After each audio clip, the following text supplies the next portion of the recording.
Atlantans every day drive the distance cumulatively that would take us to the sun and partway back. Every single day. All of those cars burning lots of gasoline generate lots of pollution. As a matter of fact, in 2009, Forbes magazine rated Atlanta the most toxic city in the country. There's more than one Atlantan a week who's killed by a car because of the way we built the city. Margaret Mitchell, the author of Gone with the Wind, was killed crossing Peachtree Street, hit by a car.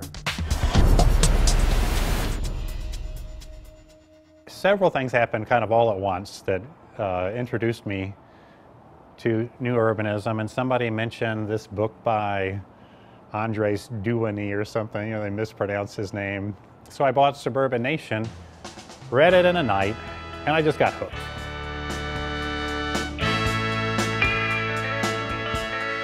I mean, what do you have to do to become a developer? You just have to say you are one, and you are one. So we stepped in, held a charrette at the very end of '01. You know, '02 was about permitting, and '03 was about infrastructure, and I think it was '04 when we started finally building the buildings. And here in 2010, it's mainly done.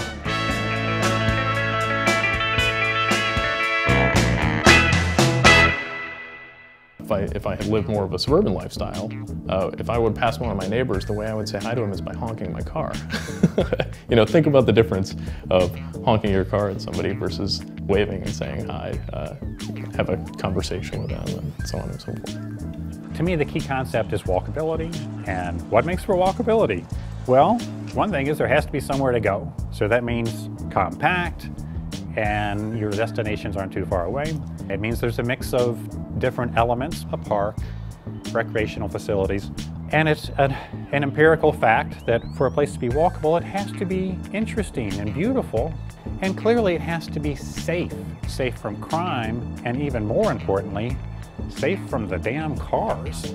And so getting the whole street geometry thing right becomes incredibly critical.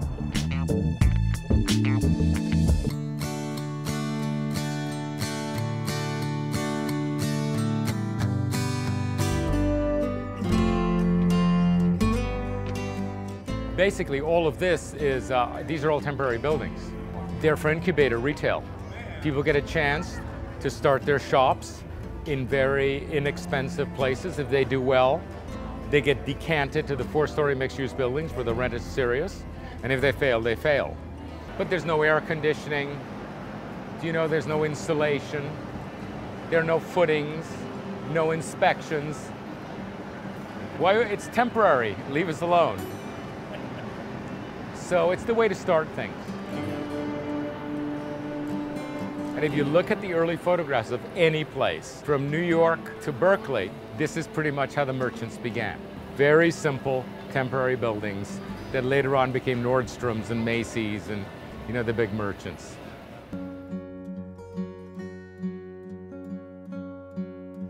I think I remember that this building, which again is temporary and just sitting on the ground, sitting on sleds on the ground, is where the bookstore was incubated, Sundog Books, which is a terrific operation. And, you know, bookstores don't necessarily survive. So they proved themselves here, and then they went, and once they could actually pay a real lease, they moved over, and they're now over there in the 2-story building using both stories and becoming a real business. You know, and employing, you know, half a dozen or more people. And that's one of the great stories. And incidentally, for every successful store, there's been 1 or 2 failures. I mean, it's work. It isn't just saying, follow these rules and you'll end up like Seaside. It's work to do it.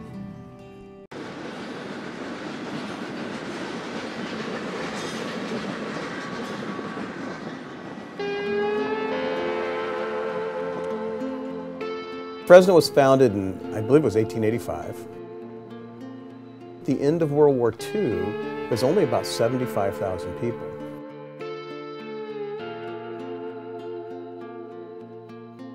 And then it exploded. From the end of World War II until recently now, Fresno in the census 2010 was about 500,000 people.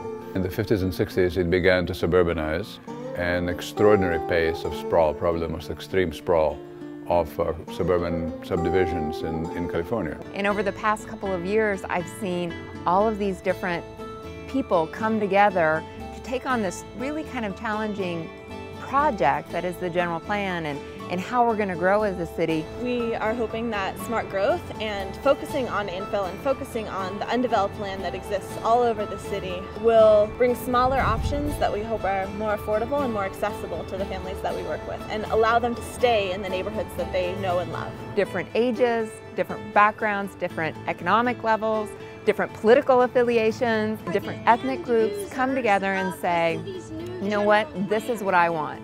And it's sustainable, it is far from being sprawl, it is the opposite of sprawl, it saves our farmland, and it really cares about the health of this community.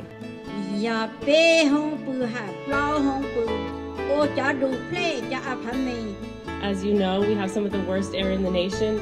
The city of Fresno and all cities in our region have a big part to play in cleaning up our air. The way we plan our city can really make a difference in the air we breathe. I want to have more days where I can take my kids out to play in the summer.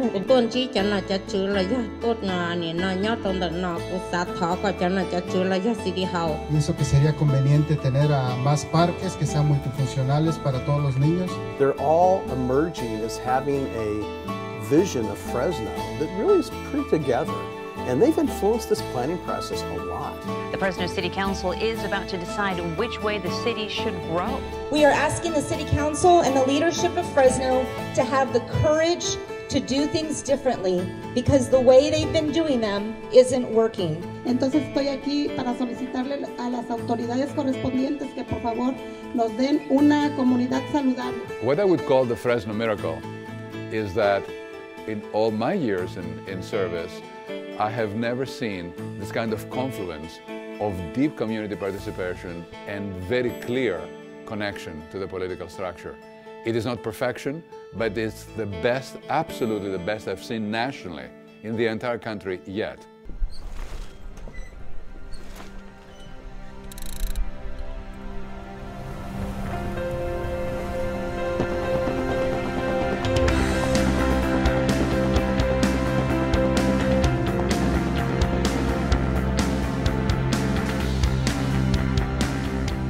It's almost, you know, you have to look for a New World metaphor. It's Amazonian. We're at the foot of this gigantic series of lakes, and it's fresh water. It's the reason we became a bustling and important city in the early part of the American story, and perhaps one of the reasons we'll become an important city again in the 21st century.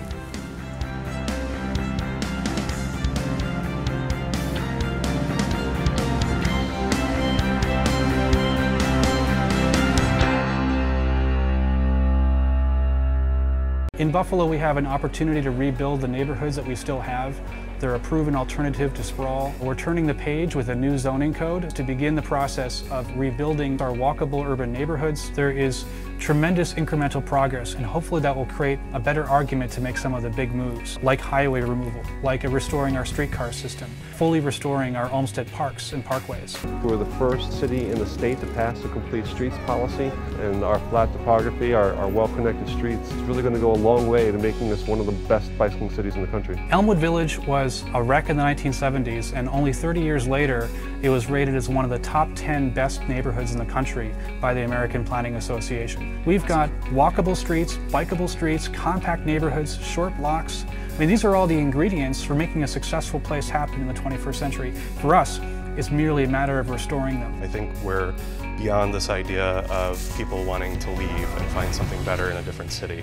I think people are putting in stakes and putting in roots here in Buffalo. I think the attitude of our generation is optimism and hope. Buffalo is a city that appeals to a person who wants to make change. You can be an active participant in what's happening. You can take your ideas and implement them. It's always been a really friendly city. People who are new to Buffalo find that they can get very involved very quickly, and it's a welcoming place to new ideas. I think we're going to become one of the great cities in the nation again, and what we offer people, I think, is the opportunity to take part in that revitalization story. The city of Buffalo is in transition. To say it's coming back is to suggest it's going back to what it was. It's becoming something new.